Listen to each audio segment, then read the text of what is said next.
الحمدللہ الحمدللہ الحمدللہ وحدہ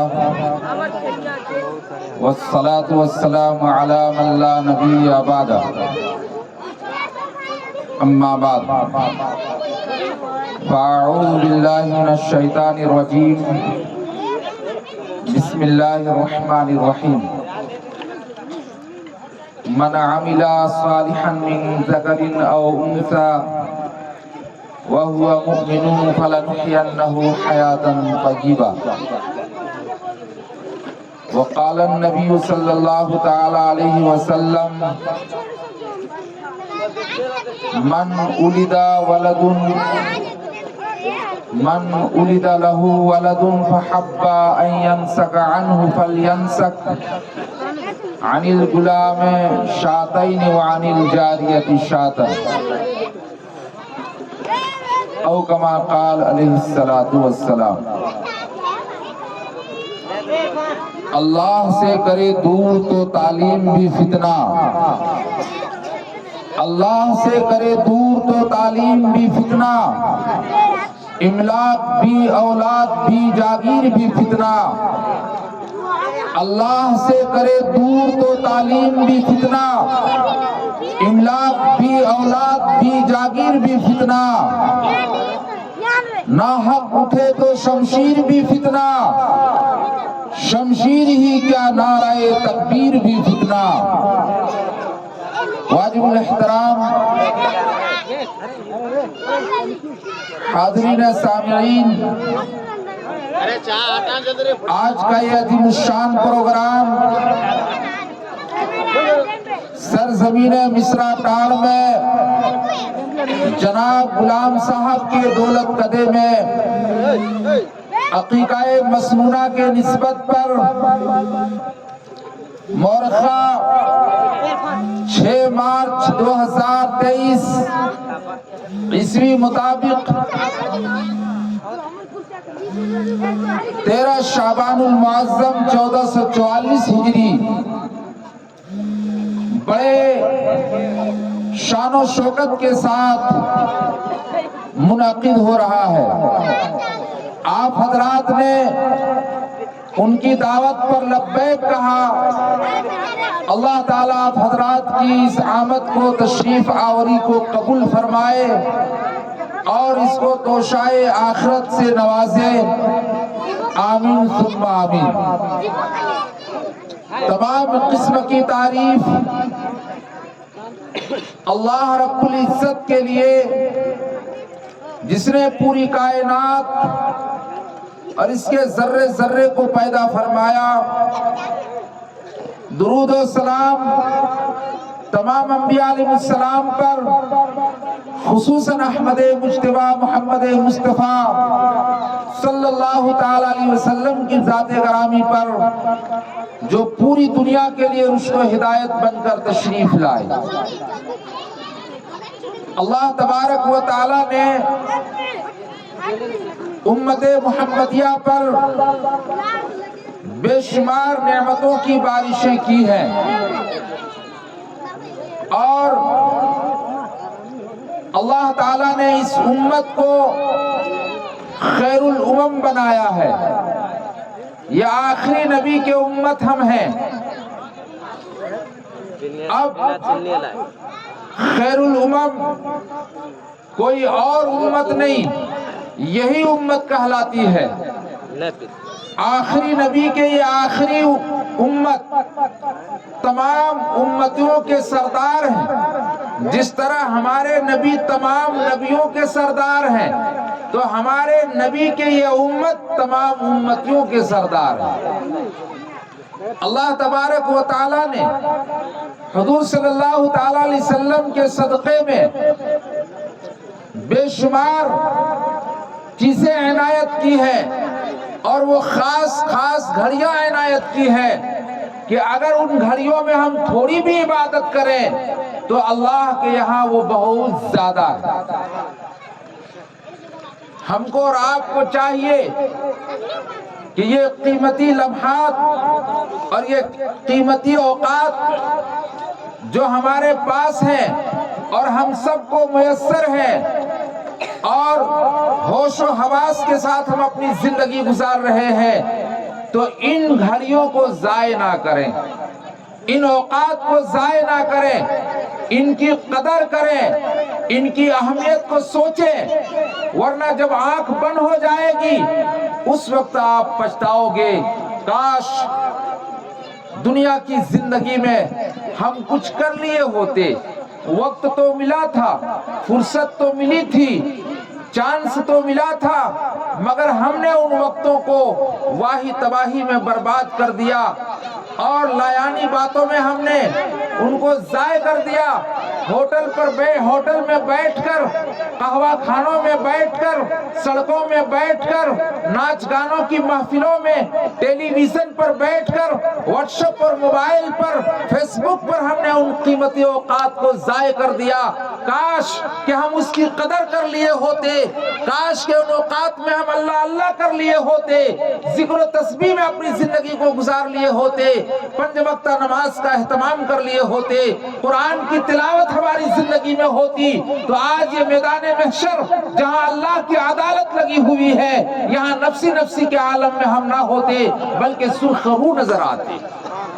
اس لیے ضرورت اس بات کی ہے کہ ہم اپنے اس قیمتی اوقات کو ضائع نہ کریں، اور یہ جو ہم سمجھتے ہیں اور یہ شیطان یہ پٹی پڑھاتا ہے کہ ابھی تو بچہ ہے تو جوان ہو جانے دے، ابھی تو نوجوان ہے، ارے مکمل جوان ہو جانے دے، ارے ابھی تو جوان ہے، بڑھاپے کی دہلیز پر قدم رکھ لینے دے، اس کے بعد عبادت شروع کرنا۔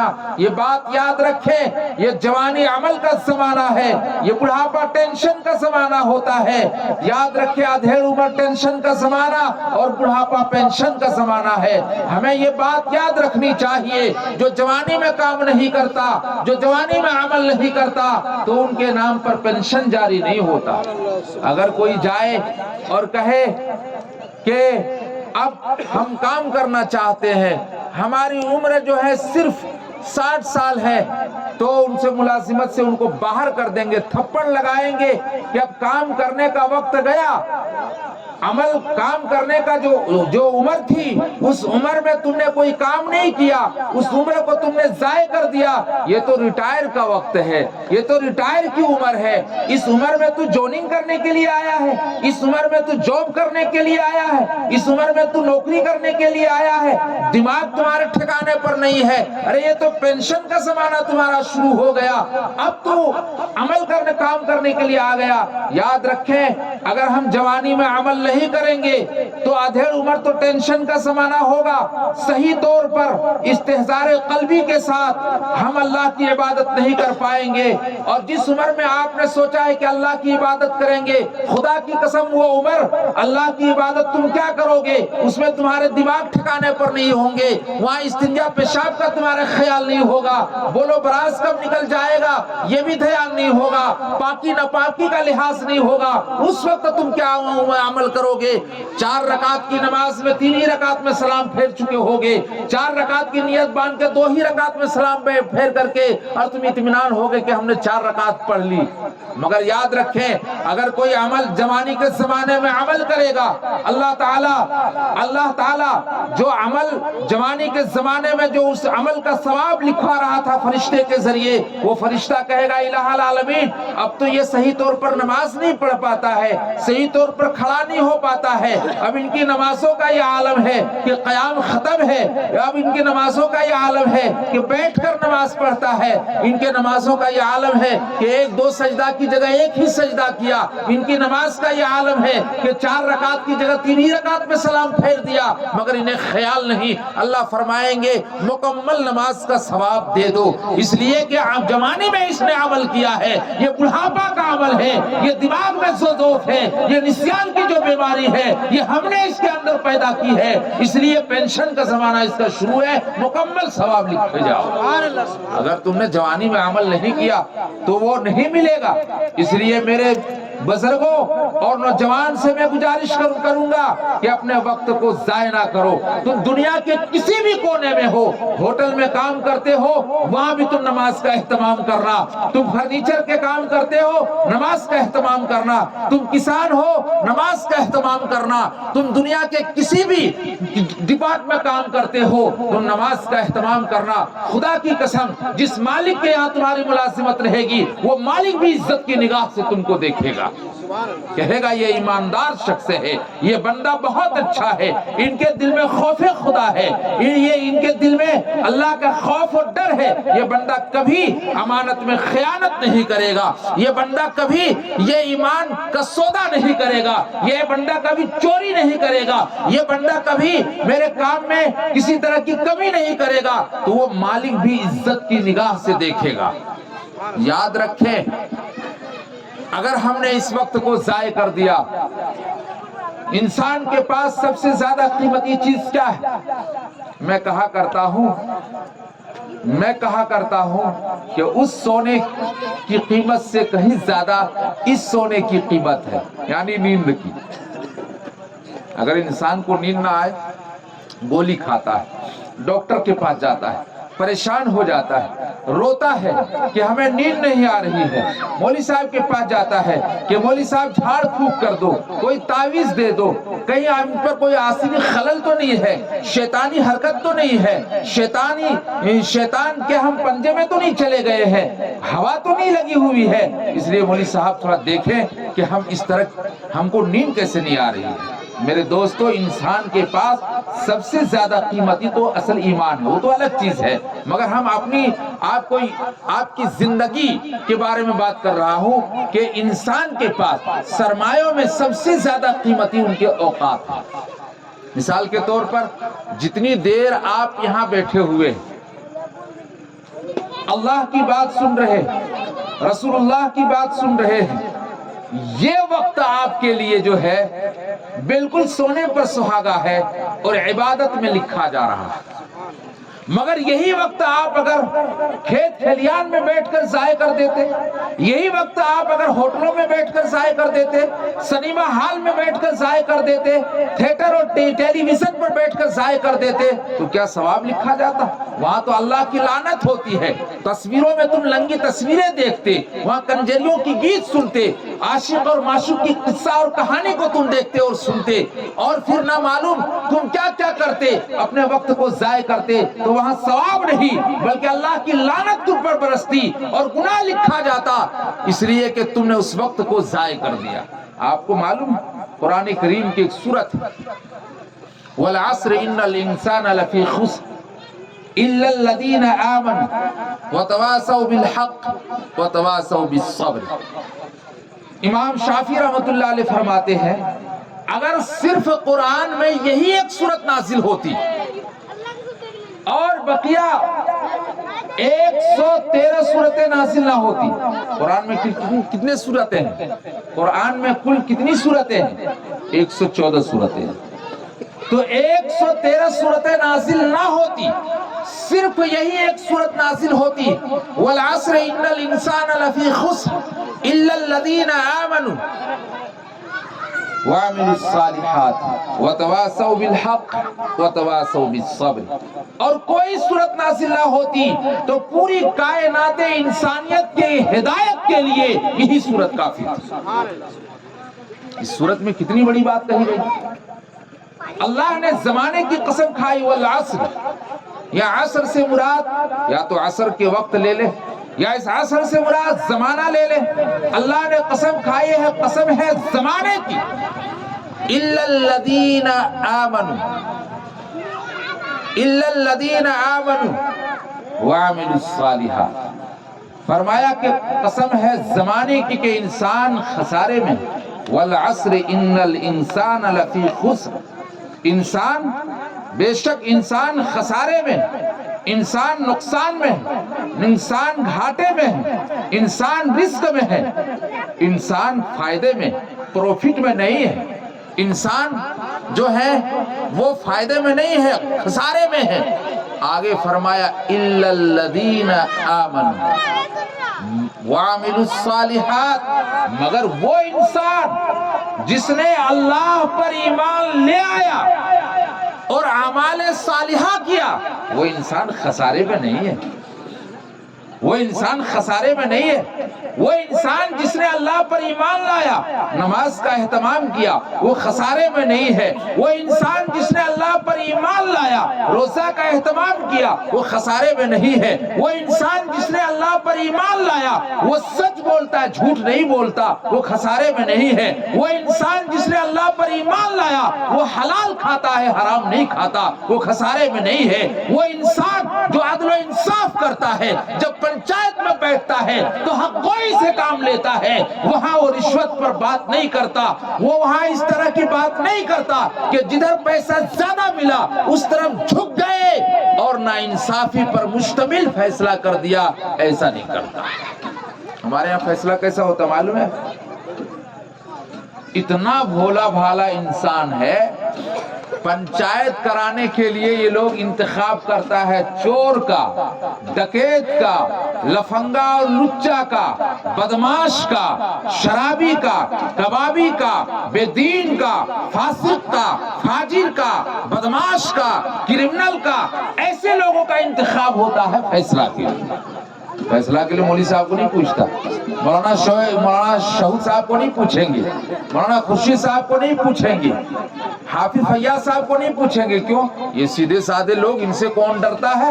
وہاں تو ہم ایسے کڑیل موچ والے انسان کو لائیں گے کہ ان کی ایک بات پر ان کی ہوا اکھڑ جائے گی، یہ ڈر جائے گا، یہ دھوت جمائے گا۔ ہم ایسے کرمنل لوگوں سے فیصلہ کرائیں گے۔ تو کرمنل ہی لوگوں سے فیصلہ کرانا تھا، اور اس طرح کے لوگوں سے فیصلہ کرانا تھا، تو سب سے بڑا کرمنل پولیس ہوتی ہے، سب سے بڑا بوس پولیس ہوتی ہے۔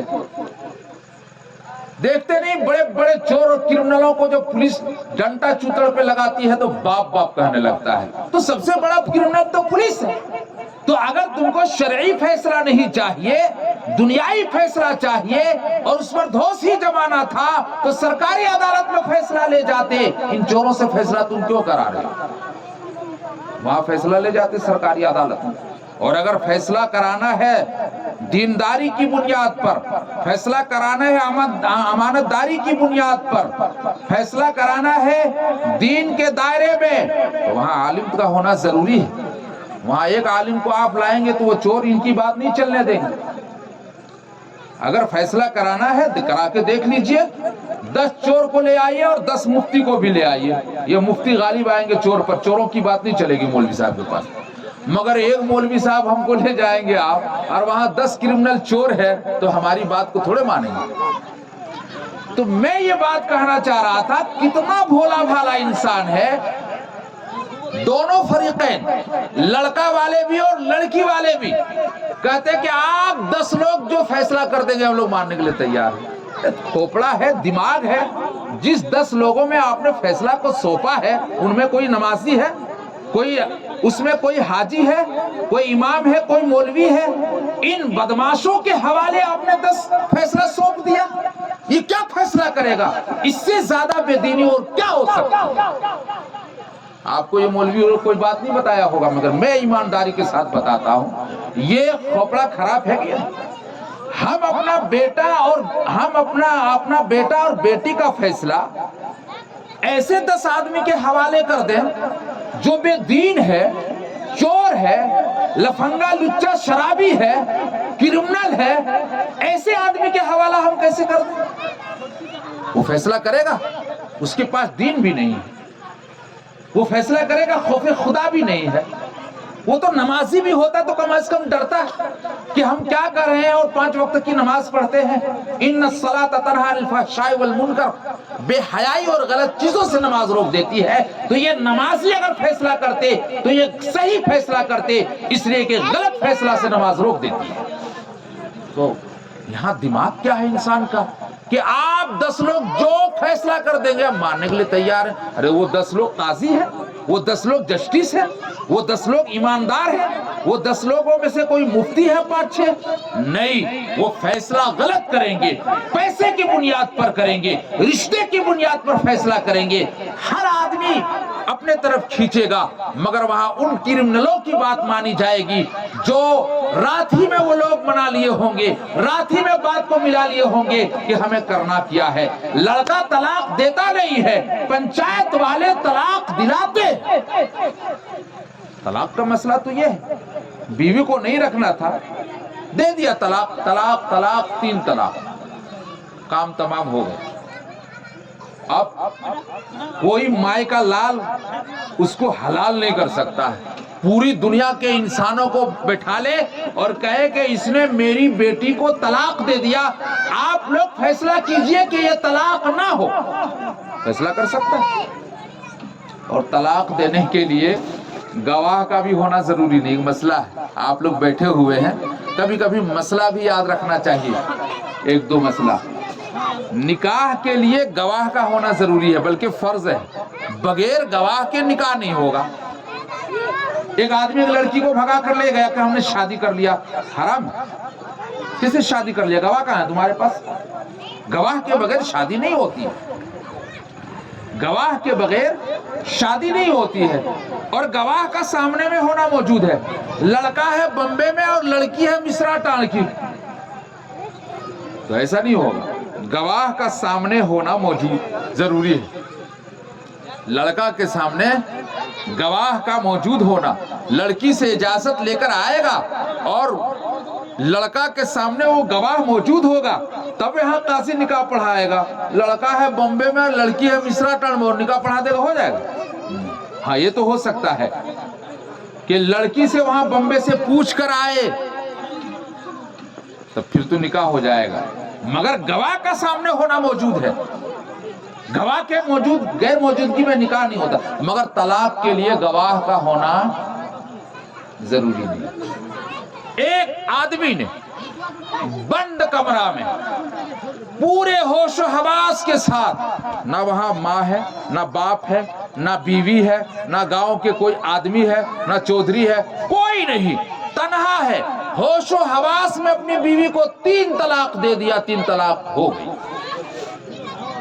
مگر یہ 10 آدمی کو جو سونپتا ہے، وہ ان پڑھ جاہل چور کے سامنے وہ کہے گا ابے تو طلاق دیا تھا بیوی، تو کس نے سنا؟ بیوی سنا؟ بیوی کہے گا نا ہم نے کبھی نہیں سنا۔ تب کہاں طلاق ہوا؟ وہاں تمہاری ماں نے سنا، بولے تب کہاں طلاق ہوا؟ ابے سسر تھا، ساس تھی نہیں، گاؤں کا کوئی آدمی تھا، محسن امام صاحب تھے، گاؤں کا مکھیا تھا، ارے گاؤں کا پردھان، کوئی نہیں، تب کیسے طلاق ہوگی؟ کھوپڑا خراب ہے، طلاق ہو گئی، ہوش و حواس میں بند کمرہ میں طلاق دیا، کوئی بھی انسان نہیں تھا، 3 طلاق دیا، تینوں طلاق شریعت نے قبول کر لیا، مان لیا۔ تو طلاق کے بعد پنچایت نہیں ہے، طلاق سے پہلے لوگ پنچایت کرتے ہیں، اور طلاق یہ پنچایت دلواتے ہیں، یہ طلاق پنچایت والے دلواتے ہیں۔ طلاق پہلے اس لیے دے کر لڑکا نہیں آیا کہ خدا نہ خواستہ یہ قدم ہم نے جو غلط اٹھایا ہے تو طلاق تو میں دے لوں گا، گھر بیچنا پڑے گا، جائیداد بیچنی پڑے گی، پراپرٹی ہمیں سب گوا دینی پڑے گی۔ وہاں جب فیصلہ پنچایت والے کریں گے، کہیں گے بیٹا 10 لاکھ لگے گا، طلاق دے کر آئے ہو 10 لاکھ لگے گا۔ تو وہ منظر دیکھتا ہے پنچایت والوں کا، اور پہلے بات ہوتی ہے کہ 2 لاکھ میں کام تمام کر دینا ہے، اگلا کا ڈیمانڈ ہے 5 لاکھ، 2 لاکھ میں اگر کام تمام کر دیا 50,000 تم لوگوں کا، تو اب یہ طلاق کا فیصلہ کرے گا۔ تو یہ طلاق پنچایت والے دلواتے، طلاق کے بعد فیصلہ نہیں ہوتا ہے۔ اگر طلاق کے بعد فیصلہ ہوتا تو مولوی کی ضرورت پڑتی، طلاق کے بعد فیصلہ ہوتا تو قاضی کی ضرورت پڑتی، طلاق کے بعد فیصلہ ہوتا تو امام کی ضرورت پڑتی، اس لیے کہ ان 10 آدمی کو جن کے حوالے فیصلہ کیا وہ سب جاہل مطلق ہے، ان کو پتا نہیں ہے کہ کتنی طلاق دینے سے طلاق ہوتی ہے اور کس میں نہیں ہوتی ہے۔ طلاق ایک دے پھر بھی مولوی کی ضرورت، طلاق دو دے پھر بھی مولوی کی ضرورت، طلاق تین دے پھر بھی مولوی کی ضرورت۔ یہاں تو طلاق دیا نہیں اس لیے 10 کا حوالہ کیا۔ اب یہ منظر دیکھے گا، رنگ روپ دیکھے گا، اس کے بعد یہاں طلاق کی بات آئے گی۔ تو پنچایت والے طلاق دلواتے ہیں، یہ بات یاد رکھیں۔ اگر تم پکا اور سچا مسلمان ہو اور ہوش و حواس میں جیتے ہو اور ذرہ برابر بھی دماغ اور کھوپڑی ہے اور عقل رکھتے ہو تو ان 10 جاہلوں کے حوالے کبھی فیصلہ مت کرنا۔ اگر فیصلہ کرانا ہو عدالت میں جاؤ، دینی فیصلہ کرانا ہو مفتی اور عالم اور امام سے کراؤ، دیکھو کہ فیصلہ صحیح ہوتا ہے۔ ایک جگہ میں گیا تو میں نے کہا کہ اس لڑکے نے اپنی بیوی کو 3 طلاق دے دی۔ بولا دے دیا، اس طرح 3 طلاق دینے سے تو پھر دنیا کیسے چلے گی؟ ہم نے دنیا کیسے چلے گی تو اللہ چلا رہے ہیں، مگر یہ 3 طلاق دیا، بیوی اس کی حرام ہو گئی۔ تو وہ آدمی جو کئی سو فیصلہ کر چکا تھا کہا کہ ایسا تھوڑے ہوتا 3 طلاق دینے سے حرام ہو جاتی بیوی۔ ہم نے اللہ اکبر، کتنوں کا یہ ستیہ ناش کیا ہوگا۔ یہ کہتا ہے کہ بیوی حرام نہیں ہوئی 3 طلاق کے بعد۔ اب بتاؤ، یہ پنچایت کا آدمی ہے، وہ مدھو پور کا آدمی تھا، رنگدار آدمی تھا۔ تو میں نے ان کو مسئلہ سمجھایا مگر ان کی کھوپڑی میں نہیں آئی۔ بعد میں اپنی مولوی سے پوچھ کے آیا تو ہم سے سلام کیا، مولوی صاحب آپ ٹھیک کہہ رہے تھے۔ ہم نے ٹھیک تو کہہ رہے تھے، 1 مہینے کے بعد یہ بات آپ کو سمجھ میں آئی۔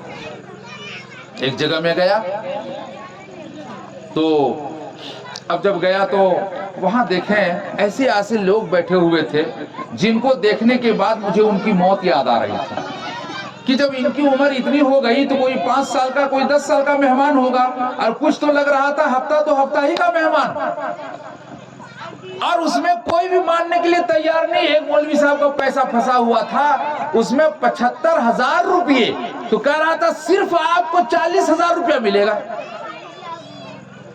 ہم نے کہا بات ہی تو چل رہی تھی، ابھی نکاح تو نہیں ہوا تھا، ابھی تو منگنی انگنی کچھ بھی نہیں ہوا تھا، بات ہی تو چل رہی تھی، کسی بات پر بات بگڑ گئی، پیسہ آپ واپس کریں۔ بلا نہیں ان کا قصور۔ ہم نے کیا قصور ہے؟ بلا ان کی لڑکی دوسری جگہ جائے، ہم نے جہنم میں جائے، اس سے تم کو کیا مطلب ہے؟ قصور لاکھ ہو، اس سے کیا مطلب ہے؟ پیسہ کا تو کوئی قصور نہیں ہے، پیسہ تم نے لیا ہے واپس کرنا پڑے گا۔ مگر ایک مولوی کی بات کہاں چلتا، اس میں دیکھیں ایک سے ایک چودھری آ گیا۔ اب وہ آدمی جو ایک طرف سے سب سے مصافحہ کر رہا تھا، میں سمجھا بہت اچھا آدمی ہوگا، وہ بھی شریک ہو گیا۔ اور وہ ایک بوڑھا آدمی جو بار بار چل رہا ہے، مولوی صاحب آپ ابھی نہیں جائیں گے، ہم جائیں گے تو 2 آدمی ادھر فیصلہ کر لیتے ہیں۔ ہم نے اچھا دیکھی کل مر جائے گا، 1-2 سال کا مہمان ہے، مگر دیکھیے پیسے کے لیے کس طرح ایمان کا سودا کر رہا اور اس بیچارے کو پھنسا رہا۔ ایسا ہوتا ہے۔ پھر یہ ہے کہ مانگ، شادی کے موقع پر آپ نے مانگ لیا پھر بھی اور نہیں لیا پھر بھی، اگر دونوں کی زندگی اجیرن بن گئی اور طلاق کی نوبت آ گئی تو اب آپ کو پیسہ دینا پڑے گا اتنا ہی جتنا مانگ لیتے اور دیتے۔ تو مانگ لینا حرام ہے، تو اگر کسی نے مانگ نہیں لیا تو پھر اس لڑکے سے پیسہ دبا کر لینا یہ بھی تو حرام ہے۔ ایک آدمی نے مانگ نہیں لیا، بالکل سنت طریقے پر شادی کی، کوئی مانگ نہیں لیا، مگر کسی وجہ سے لڑکا نے نہیں رکھا یا لڑکی نے کہا کہ ہم نہیں رہیں گے، پنچایت بیٹھا اور کہا کہ 2 لاکھ روپیہ لگے گا، تو یہ 2 لاکھ روپیہ لڑکا والے سے لینا تو شادی کے موقع پر نہیں لیا کہ حلال ہے کہ حرام؟ حرام، کوئی وجہ نہیں۔ آپ اس سے دین مہر لے سکتے ہیں، آپ عدت کے خرچ لے سکتے ہیں، یہ لے سکتے ہیں۔ پھر ایک مسئلہ یہ ہے کہ لوگ جو فیصلہ کرتے ہیں، دونوں فریقین کے آدمی فیصلہ کرتے ہیں اور وہ 5 یا 10 آدمی نے فیصلہ کر لیا جو کرنا تھا، اور اس کے بعد ججمنٹ سناتا ہے، فلاں فیصل اور فلاں کے ادھیکشا میں فیصلہ ہوا، 10 ہزار روپیے دونوں طرف سے پنچایت خرچ جمع کیجیے۔ 10 ہزار روپیے، اور اس میں کھانے والوں میں نمازی بھی ہے، حاجی بھی ہے، وہ چور چلر بھی ہے، وہ ڈکیت بھی ہے، وہ بدماش بھی ہے، فاجر بھی ہے، شرابی بھی، سب پریشان ہے لینے کے لیے پیسہ۔ اللہ کے بندے وہ پیسہ حرام، اس لیے حرام ہے کہ کوئی بھی چیز آپ خریدنے جائیں گے تو اس کا ریٹ اور بھاؤ پہلے معلوم کرنا پڑتا ہے. یہ قلم اگر 10 روپے کا ہے، ہم نے مان لیا کہ ہاں 10 روپے کا ہے، تو پھر دکاندار کے لیے لینا جائز ہے. اور اگر ہمیں معلوم کہ آپ پہلے لیجئے تو صحیح، اور جیسے ہاتھ میں پکڑا کہا 50 روپیہ دینا پڑے گا، تو یہ حرام ہے کہ نہیں؟ ارے ہم کو آپ پہلے بتاتے کتنے کا ہے، میں نے ہاتھ میں پکڑ لیا کا مطلب خرید تھوڑے لیا، ابھی ہم کو ریٹ اور بھاؤ اور قیمت معلوم کرنا ہے. تو آپ جو فیصلہ کر کے وہ دونوں فریقین کو جو بتا رہے ہیں کہ پیسہ 10-10 ہزار جمع کیجئے، یہ تو پہلے بتانا تھا. اگر ان کے بس اور وسعت اور حیثیت ہوتی تو وہ فیصلہ کراتا، ورنہ وہ عدالت جاتا. تم لوگوں سے کیوں فیصلہ کراتا؟ اس وجہ سے سود کیوں حرام، اور بیع و شراء اور دکانداری اور تجارت حلال کیوں ہے؟ 10,000 روپے کا میں نے مال لایا دکان پہ، اور اگلے ہفتہ میں بیچ دیا تو 12,000 روپیہ ہو گیا، 2,000 روپیہ فائدہ کمایا. شریعت کہتی ہے حلال ہے. تم بیٹھا محنت کی، تجارت کی، حلال ہے. یہ قلم ہم نے لایا 10 روپے میں، 11 روپے میں بیچا. کہاں کہا کہ کتنے کا قلم؟ میں نے کہا 11 روپے. کہا نہیں 10 روپے. میں نے کہا 11 روپے پڑا ہے میرا. پڑا ہے کا مطلب مدھوپور سے لایا، ڈیزل پٹرول خرچ کیا، وقت لگایا، بجلی بل، کرایہ سب میرا پڑا ہے. تم کو مرضی ہے لو یا تو نہ لو. تو 11 روپے میں 12 روپے میں بیچنا میرے لیے جائز. ایک آدمی نے 10,000 روپے کسی مجبور کو دیا اور یہ کہہ کے دیا کہ 1 ہفتہ کے بعد واپس کرنا پڑے گا، اور 11 کا 12 لگے گا، یا 10 کا 11 لگے گا، یا 10.5 لگے گا. یہ حرام ہے. یہ پہلے طے معاہدہ کر لیا، یعنی پیسہ سے پیسہ کما رہا، یہ حرام. حالانکہ یہاں 2,000 روپیہ کمایا حلال ہے، وہاں صرف 500 روپے لے رہا ہے تو حرام ہے. کیوں؟ اس لیے کہ وہ طے کر رہا ہے کہ یہ پیسہ اس شرط پر ہم دیں گے کہ تم کو زیادہ دینا پڑے گا. اسی کو شریعت نے حرام کہا ہے. حالانکہ زیادہ یہاں بھی لیا مگر شریعت نے اس کو حلال کہا ہے. تو یہ طریقہ جو حلال کا ہے، اس سے پیسہ کمائیے. پیسہ تو سود کے لین سے بھی لوگ کماتے ہیں، مگر وہ طریقہ اللہ نے اور رسول اللہ نے حرام کہا ہے تو حرام. ایک آدمی بینک میں ملازمت کرتا ہے تو کہتا ہے لڑکا کیا کرتا ہے؟ کہتا ہے بینک کا منیجر ہے، بیٹی کو دے رہا بینک کا منیجر ہے. سب خوشی میں ایک دم چور ہے کہ بیٹی کا شادی لگایا بینک کا منیجر ہے. اور بینک کا منیجر، بینک کا اسٹاف، بینک کا چپراسی، وہاں کا پیون، یہ سب کی کمائی مفتی نے لکھا ہے کہ حرام ہے. اس لیے کہ وہاں سود کی رقم کی لین دین ہوتی ہے، سودی کاروبار ہوتا ہے، اس لیے حرام. ایک آدمی نائے کا کام کرتا ہے، سر کا بال بناتا ہے، ٹھیک ہے جائز ہے، مگر سر کے بال بنانے کے ساتھ ساتھ گال بھی بنانے لگا، حرام. داڑھی مونڈنا، داڑھی منڈوانا، مونڈنے والے کی کمائی بھی حرام کی، اور جس نے منڈوایا اس نے بھی حرام کا ارتکاب کیا. صرف بال بنایا تھا جائز تھا، داڑھی مونڈ کے پیسہ کماتا ہے، حرام ہے. ایک آدمی شراب بیچتا ہے، 10 آدمی پر لعنت. شراب بنانے والے پر، بیچنے والے پر، بچوانے والے پر، پینے والے پر، پلانے والے پر، پیسہ دینے والے پر، راستہ دکھانے والے پر، اور اس کی طرف توجہ دلانے والے پر، لے جانے والے پر، 10 لوگوں پر لعنت ہے. ایک آدمی نے شراب بنایا، 10 آدمی پر لعنت ہے. یہ سب کچھ مسئلہ ہے جو یاد رکھنا چاہیے. ہمارے یہاں کی عورتیں کیا کہتے ہیں؟ سندور، سینل. سندور یہ ہندو عورتوں کا شعار ہے، یہ لگانا حرام لکھا ہے فقہ میں، یہ ان کا شعار. چوڑی پہننا حرام نہیں لکھا، مگر یہ سندور لگانا حرام لکھا. اسی طرح اس میں ہے بندی لگانا. میں بعض خاتون کو دیکھتا ہوں بالکل ایک دم وہ لالی سندور. ارے مسلمان خاتون کیا ہے تم؟ یہ تو ہندو عورتیں لگاتی ہیں، ان کا شعار ہے، ان کے مذہب کی پہچان ہے. مسلمانوں کے لیے جائز نہیں ہے، یہ حرام لکھا ہے فقہ. اسی طرح ٹکلی اور بندی ساٹنا بھی حرام لکھا ہے. کچھ تو مسئلہ معلوم ہونا چاہیے. بار کے بات یہ چل رہی تھی، والعصر ان الانسان لفی خسر، قسم ہے زمانے کی، قسم ہے عصر کے وقت کی کہ تمام کے تمام انسان خسارے میں ہے، الا الذین آمنوا وعملوا الصالحات، مگر وہ لوگ جس نے اللہ پر ایمان لے آیا، جس کا یہ عقیدہ ہو گیا کہ اللہ ایک ہے، وہی پوجائے پوتر کے لائق ہے، وہی معبود ہے، وہی شکتی شالی کے مالک ہے، اسی نے آسمان اور زمین کو پیدا کیا ہے، اسی نے پوری کائنات کو پیدا کیا ہے، وہی عبادت کے لائق ہے اور اسی کی عبادت جائز ہے۔ ایک خدا کی عبادت جائز ہے، انیک خدا کی جائز نہیں۔ یہ عقیدہ ہو اور پھر اس اعمال صالحہ ہو۔ اب فرمایا وعمل الصالحہ، اس کے بعد کیا ہے؟ وتواصوا بالحق، حق کی وصیت کرنا، حق کی بات کہنا۔ دنیا کچھ کہے، حق کی بات کرو۔ وہاں یہ مت دیکھو یہ میرا بھائی ہے، حق کی بات کہوں گا میرے بھائی کی رسوائی ہوگی، حق کی بات کہوں گا میرے بھائی کی ہاتھ سے زمین نکل جائے گی، حق کی بات کہوں گا میرے بھائی کی پٹائی ہو جائے گی، حق کی بات کہوں گا میرے بھائی کے اوپر جرمانہ عائد ہو جائے گا۔ اگر تم نے اس چیز کو دیکھا تو سمجھو تمہارے پاس ایمان نہیں ہے نا۔ ایک واقعہ کہ قاضی شریح نے فیصلہ کیا، حضرت علی رضی اللہ تعالیٰ عنہ نے دعویٰ کیا کہ فلاں یہودی کے پاس جو جنگ میں جو زرہ ہم پہنتے ہیں ان کے پاس، تو قاضی شریح نے کہا کہ اگر یہ بات سچ ہے تو آپ گواہ لائیں۔ تو حضرت حسن رضی اللہ تعالیٰ عنہ کو گواہ میں پیش کیا اور ایک اپنے غلام کو پیش کیا۔ قاضی شریح نے کہا حسن تو حضرت علی یہ آپ کا بیٹا ہے، پتر ہے، اور یہ فلاں غلام ہے، چلو غلام کی گواہ قابل قبول ہے مگر باپ کے حق میں بیٹے کی گواہ قابل قبول نہیں ہے۔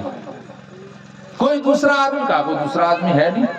کہا جب ہے نہیں تو آپ دعویٰ تو ٹھیک ہے مگر چونکہ اس کے لیے شرط ہے گواہ، تو گواہ میں آپ فیل ہو گئے تو یہ زرہ یہودی کے پاس رہے گی۔ اب یہودی نے جب اس فیصلہ کو سنا تو کہا کہ ہاں زرہ حضرت علی کی ہے، میں یہ دیکھنا چاہتا تھا غلامان مصطفیٰ کے یہاں کیا اصول و ضابطہ ہے فیصلے کا۔ میں نے اصول و ضابطہ دیکھا، باوجود حق ہونے کے حضرت علی ان کے حق میں فیصلہ نہیں، میرے حق میں فیصلہ ہو گیا، اس لیے ہو گیا کہ گواہ ان کے پاس نہیں ہے۔ اس ادا کو دیکھا، اصول و ضابطے کو دیکھا، انصاف پر مبنی فیصلے کو دیکھا تو فوراً مسلمان ہو گئے۔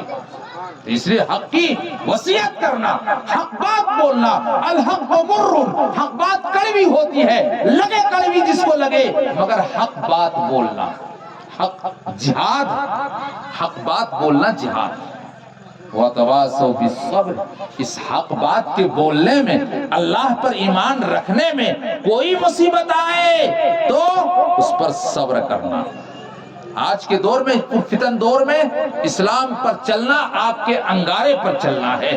پوری دنیا اسلام کے دشمن ہے، قرآن کے دشمن ہے، نبی کے دشمن ہے، مسلمان کے دشمن ہے، مساجد اور مدارس کے دشمن ہے، تمہارے چھوٹے چھوٹے بچوں کے دشمن ہے۔ تمام دشمنی کو کاٹتے ہوئے، اس کاٹے کو ہٹاتے ہوئے ہمیں اسلام پر چلنا ہے اور مضبوطی کے ساتھ چلنا ہے۔ اتنی غفلت کے ساتھ نہیں چلنا جتنی غفلت کے ساتھ ہم چل رہے ہیں۔ مسلمانوں سنبھل جاؤ، سنبھل جانے کا وقت آیا۔ بہت سوئے ہوئے ہو تم، اب ہوش میں آنے کا وقت آیا۔ مسلمانوں سنبھل جاؤ، سنبھل جانے کا وقت آیا۔ بہت سوئے ہوئے ہو تم، اب ہوش میں آنے کا وقت آیا۔ جہاں سے 313 چلے تھے تم مسلمانوں، انہی ماضی کے راہوں میں پلٹ جانے کا وقت آیا۔ وہ 313 تھے اور ادھر ہزاروں کی تعداد میں، مگر ایمان کے ساتھ وہ ڈٹ گئے اور کہا کہ ہم ان کا مقابلہ کریں گے۔ تو جیت کن کی ہوئی؟ تعداد کم تھی، وسائل کم تھے، گھوڑے کم تھے، اسلحہ کم تھا، مگر جیت ان کی ہوئی اس لیے کہ ایمان کے ساتھ، مضبوطی کے ساتھ کھڑے تھے۔ جہاں سے 313 چلے تھے تم مسلمانوں، انہی ماضی کے راہوں میں پلٹ جانے کا وقت آیا۔ جلا ڈالی تھی تم نے کشتیاں اندلس کے ساحل پر، جلا ڈالی تھی تم نے کشتیاں اندلس کے ساحل پر، مسلمانوں وہی تاریخ دہرانے کا وقت آیا۔ طارق بن زیاد جب اندلس پر داخل ہوئے تو تمام کشتیوں کو آگ لگوا دی اور کہا یہ خواب، یہ خیال، یہ گمان دل دماغ سے نکال دو کہ ہم کافروں کے ڈر سے ہم پھر کشتی پہ سوار ہو کر بھاگ جائیں گے۔ کشتی تو جل گئی، اب بھاگیں گے کیسے؟ ہم مر جائیں گے، مٹ جائیں گے، ہمارے جسم کو قیمہ کر دے گا اور لوہے کی کنگھی سے ہماری چمڑی کو ادھیڑ دے گا، مگر پھر بھی ہم بھاگیں گے نہیں، پیٹ پھیریں گے نہیں۔ ہم نہیں بھاگے۔ پورے اندلس میں 850 سال تک مسلمانوں کی حکومت رہی، مسجد اور مدارس کا قیام ہوا، ایک سے ایک اللہ کے ولی پیدا ہوئے، بے شمار مدارس کو چلایا انہوں نے اور اسلام کا بول بالا رہا۔ مگر پھر ایک وقت آیا کہ مسلمانوں کے اوپر قتل عام ہوا اور کئی لاکھ کی تعداد میں مسلمانوں کو قتل کر دیا، مسجدیں مسمار کر دیا، جلا ڈالی تھی تم نے کشتیاں اندلس کے ساحل پر۔ مسلمانوں وہی تاریخ دہرانے کا وقت آیا، نبی کی آبرو باقی رہے گی، تم بھی باقی ہو، ورنہ پھر غلامی میں الجھ جانے کا وقت آیا۔ سنو یہ روزائے اطہر سے کیا آواز آتی ہے، مسلمانوں میری حرمت پہ کٹ جانے کا وقت آیا۔ فنا فی اللہ کی تہمِ بقا کا راز مضمر ہے، جسے مرنا نہیں آتا اسے جینا نہیں آتا۔ وہ مرد نہیں جو ڈر جائے حالات کے خونی منظر سے، وہ مرد نہیں جو ڈر جائے حالات کے خونی منظر سے، جس دور میں جینا مشکل ہو اس دور میں جینا مردی ہے۔ حالات کے خونی منظر سے ہم ڈرنے والے نہیں، ہم مر جائیں گے، کٹ جائیں گے، ایمان کا سودا نہیں کریں گے۔ ہم جئیں گے مساجد کے ساتھ، ہم جئیں گے مدارس کے ساتھ، ہم جئیں گے اسلامی تہذیب و تمدن کے ساتھ، ہم یہ غیروں کے رسم و رواج اور ان کے تہذیب کو نہیں اپنائیں گے۔ آج افسوس ہوتا ہے جب نوجوانوں کو دیکھتا ہوں، کوئی دھاگا بندھا ہوا ہے، کوئی لڑکی کی طرح بالی پہنا ہوا ہے، کوئی ٹیکا ساٹا ہوا ہے، پتہ نہیں کیا کیا کر رہا ہے۔ ارے مسلمان کے بچے ہو، مسلمان بن کے رہو، کوئی مرغا کٹنگ کا بال کٹا ہوا ہے۔ جب تم ظاہری اعتبار سے غیروں کے طریقے کو اپنا رہے ہو تو باطنی اعتبار سے کیا ولی اللہ کے طریقے کو اور اسلام کے طریقے کو اپناؤ گے؟ جب تم تھوڑی سی ارتداد کی ہوا چلتی ہے تو ایمان کا سودا کرنے لگتے ہو اور غیروں کے گود میں جا کر بیٹھ جاتے ہو، تم کیسے مسلمان ہو؟ ارے صحابہ جب اس نے ایمان قبول کر لیا تو مصیبت کے پہاڑ سے ٹکرا گئے، ایمان کا سودا نہیں کیا۔ ان کے بیٹوں کو زندہ ذبح کر دیا گیا، ایمان کا سودا نہ کیا۔ ان کے گھروں کو آگ لگا دی گئی، ایمان کا سودا نہیں کیا۔ حضرت حسین رضی اللہ تعالیٰ عنہ کو شہید کر دیا، ایمان کا سودا نہیں کیا۔ سمیہ کے 12 ٹکڑے کر دیے گئے، ایمان کا سودا نہیں کیا۔ سعید بن جبیر کو حجاج بن یوسف نے ذبح کر دیا، ایمان کا سودا نہ کیا۔ زنیرہ کی آنکھیں نکال کر چوراہے میں پھینک دی، ایمان کا سودا نہ کیا۔ تو کیسا مسلمان ہے ایک کپ چائے میں ایمان کا سودا کرتا ہے؟ افسوس صد افسوس۔ اس لیے ضرورت ہے کہ ہم دین کے ساتھ جئیں، اسلامی تہذیب و تمدن کے ساتھ جئیں۔ آج افسوس ہوتا ہے ہم اپنے بچوں کو دیندار بنائیں۔ آج ہمارے بچے، اب دیکھتے ہیں بچوں کا سر میں ٹوپی ہے اور یہ کرتا پاجامہ، ہمارے مفتی سعید صاحب کہتے تھے ان فل پینٹ اور سیٹ میں دین دل میں نہیں اترے گا۔ یعنی تم کو صوفیانہ لباس، مولویانہ لباس، ایک فقیر بھی جب کسی کے دروازے میں بھیک مانگنے کے لیے آتا ہے تو مولوی صاحب کا کرتا پہن لیتا ہے، جانتا یہ شرافت کا لباس ہے، اس لباس سے لوگ مرعوب نہیں بلکہ اس لباس کو دیکھ کر لوگ نرم ہو جاتے ہیں اور وہ دیں گے، رحم کھاتے ہیں اس لباس پر۔ یہ شریفانہ لباس، ہزاروں کا قاتل اور گنڈا جب کرسی حاصل کرنے کے لیے الیکشن لڑتا ہے تو مولوی صاحب سے چندہ کرتا ہے، کرتا دے جی مولوی صاحب۔ اب وہ جنس پینٹ میں نہیں چلے گا، مولوی صاحب کا کرتا پہن کے نیتا بن کر کے آتا ہے۔ حضرت موسیٰ علیہ السلام کا جب مقابلہ ہوا فرعون کے جادوگروں سے، موسیٰ علیہ السلام وہ جبہ اور قبہ اور وہ تسبیح اور وہ عصا لے کر چلے تو بہت سارے جادوگروں نے بھی اسی طرح پگڑی باندھی جس طرح موسیٰ علیہ السلام نے پگڑی لگائی، ویسے ہی جبہ کبہ بنا لیا۔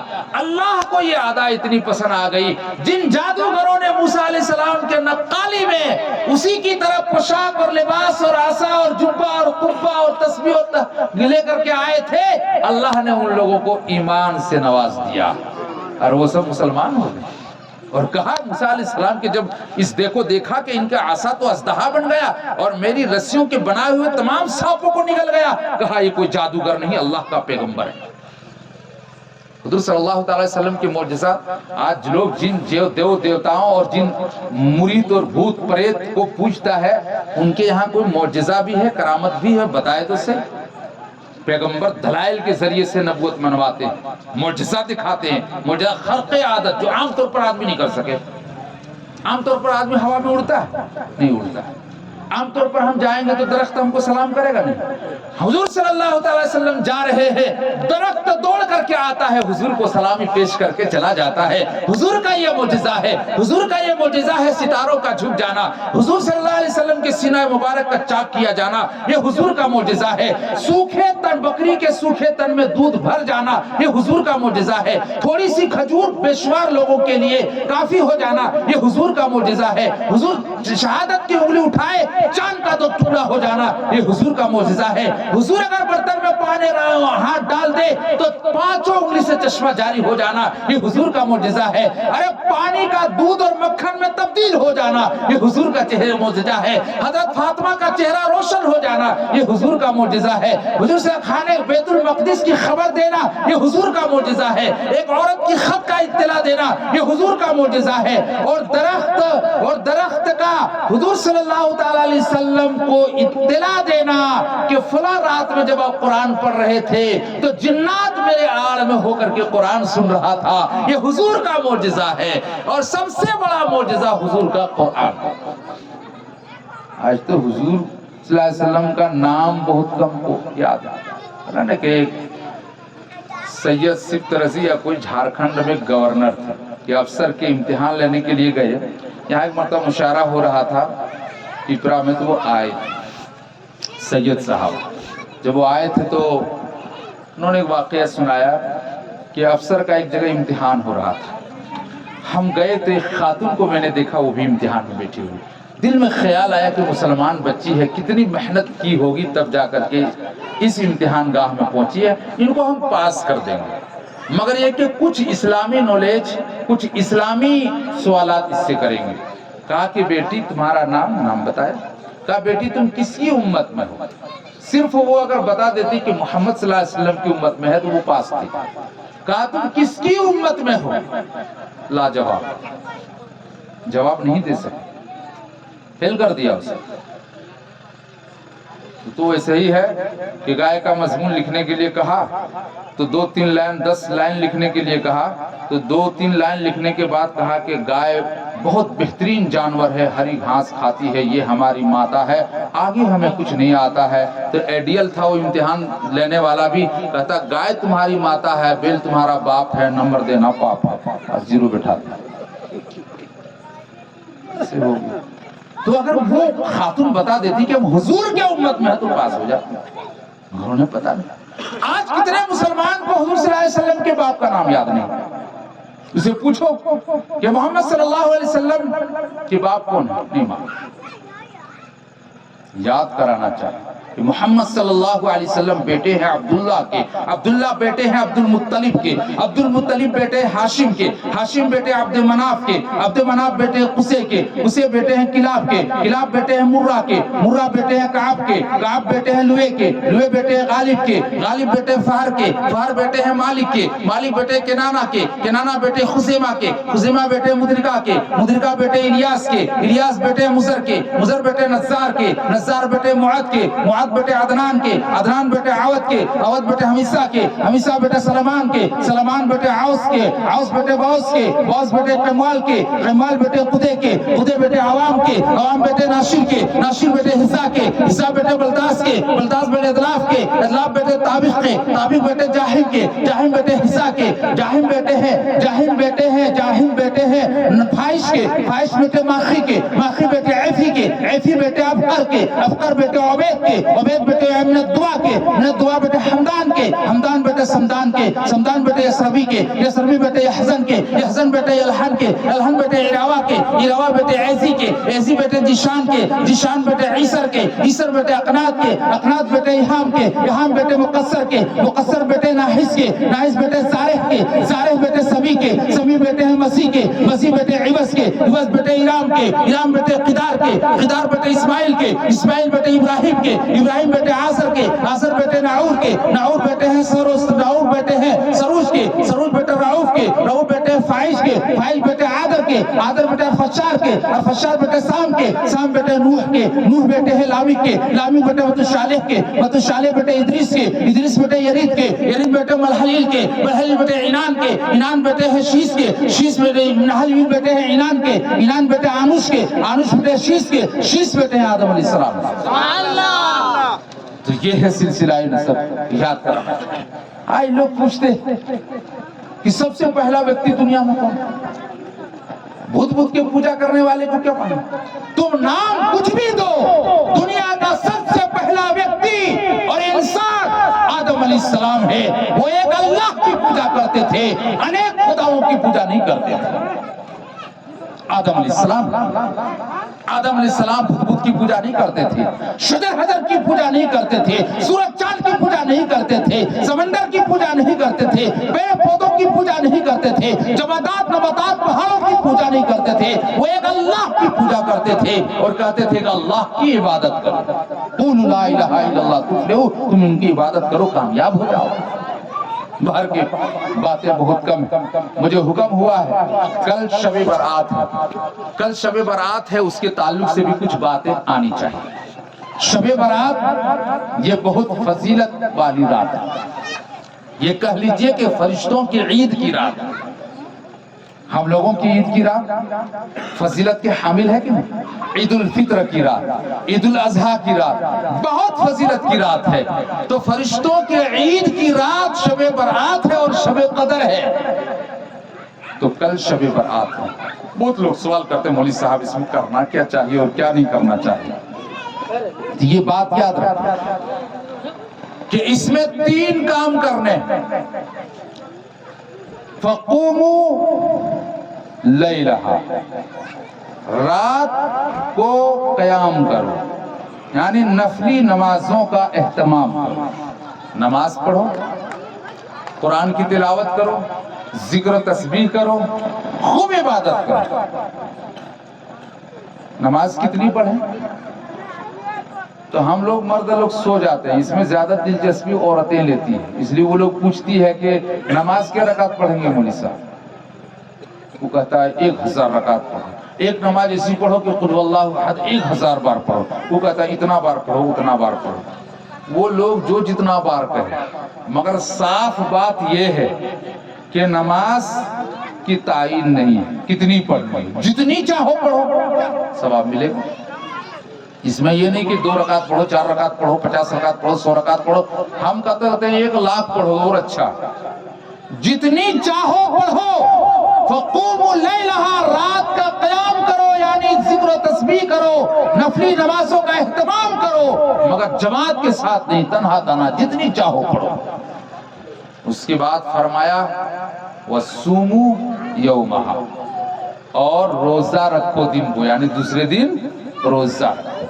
یہ نفلی روزہ، جس نے رکھا بہت اچھی بات، نہیں رکھا تو اس پر لان تان نہ کر، یہ روزہ نہیں رکھا۔ نفلی روزہ یہ فرض واجب اور سنت بھی نہیں ہے، یہ مستحب کے درجے میں۔ حضرت ام المومنین حضرت ام سلمہ رضی اللہ تعالی عنہا فرماتی ہے ما رأیت النبی صلی اللہ علیہ وسلم یصوم متتابعین شہرین